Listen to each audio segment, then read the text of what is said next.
আমার লাইফে খাওয়া সেরা একটা ভর্তা হলো এই চাপা শুটকির ভর্তা, যেটা লেবু পাতা দিয়ে আমার আম্মু বানায়। আজকে আম্মুরে অনেক বেশি রিকোয়েস্ট করছি যে মা প্লিজ আজকে চাপা শুটকির ভুনা ভর্তাটা বানাই দাও, অনেকদিন হয়েছে খাই না। আর আমার আম্মু আমার রিকোয়েস্ট কখনোই ফেলে না। আর ভর্তার কালারটা দেখে বুঝতেছেন কতটা ঝাল আর ফ্লেভারফুল হয়েছে। এই ভর্তার ঊর্ধ্বে আর কোনো ভর্তা নাই এই দুনিয়াতে। আম্মু এই ভর্তা বানানোর জন্য বেশি করে শুকনো মরিচ ভিজায় রাখছে, সাথে অনেকগুলো পেঁয়াজও কাইটা নিছে, সাথে কিন্তু চাপা শুটকিও লাগবে অনেক বেশি করে। 5টা চাপা শুটকি নিয়ে নিছে আর রসুন আর পেঁয়াজ একসাথেই কাইটা কুইটা রাইখা দিছে আর কি। অনেকেই এটারে চাপা ভুনাও বলে। আমার খাওয়ার সেরা ভর্তা হইলো এই চাপা শুটকির ভুনা ভর্তাটা। আমাদের বাসায় সবাই অনেক বেশি শখ করে খায়। তো এখানে আম্মু চাপা শুটকি গুলার ভালো মতো ক্লিন করে নিছে, এটার গায়ে গায়ে যে আঁশগুলা লাইগা থাকে ওগুলা ভালো মতো ধুয়ে নিছে। আর এখানে ভর্তা বানানোর জন্য চাপা শুটকি, পেঁয়াজ, রসুন, শুকনা মরিচ, আস্ত রসুন সবকিছু একসাথে রেডি করে নিছে। এখন এক একটা করে ভালো মতো বাইটা নিতে হবে, একদম মিহি করে সবকিছু আগে বাটতে হবে। শুকনা মরিচের পরিমাণ দেখে আশা করি বুঝতেছেন কতটা পরিমাণের ঝাল হবে আজকের এই ভর্তাটা। আর এই ভর্তা যত বেশি ঝাল হইব খাইতে তত বেশি মজা। এটা তো আর বলতে বাকি থাকে না। এর মধ্যে আবার আম্মু কাঁচা শুটকি মাছগুলো দিয়ে দিছে। কাঁচা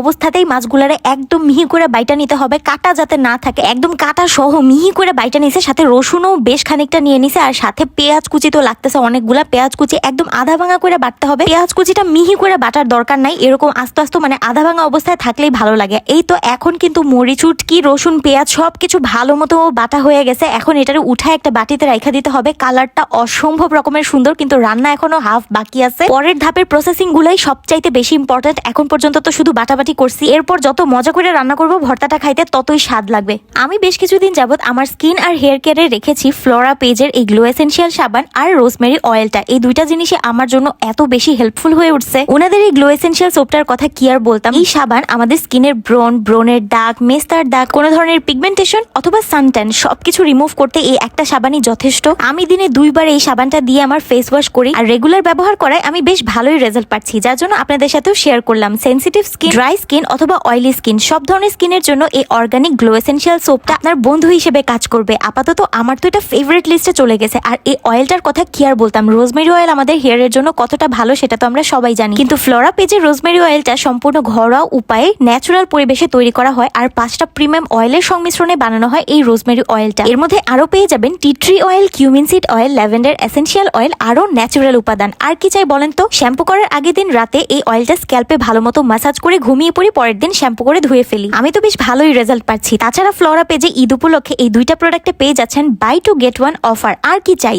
এখন চাপা ভর্তাটা রান্না করার জন্য এখানে তেলের মধ্যে অনেকগুলো করে পেঁয়াজ কুচি আর রসুন কুচি দিয়ে দিছে আম্মু। এই জিনিসটাই হচ্ছে মেন, বেশি করে পেঁয়াজ কুচি দিবেন, তারপর ওই বাটা ভর্তাটা আছে না ওইটা দিয়ে দিল। এখন কাজই হইলো শুধু নাইরা চাইরা রান্না করা। অল্প একটু পানিও দিয়ে দিছে, এর মধ্যে পানি দিয়ে খুব ভালো মতো ভুনা ভুনা করে রান্না করতে হবে। এই ভর্তা কিন্তু একদমই ভুনা ভুনা হয়, ভিডিও শুরুতেই তো দেখছেন। তো এর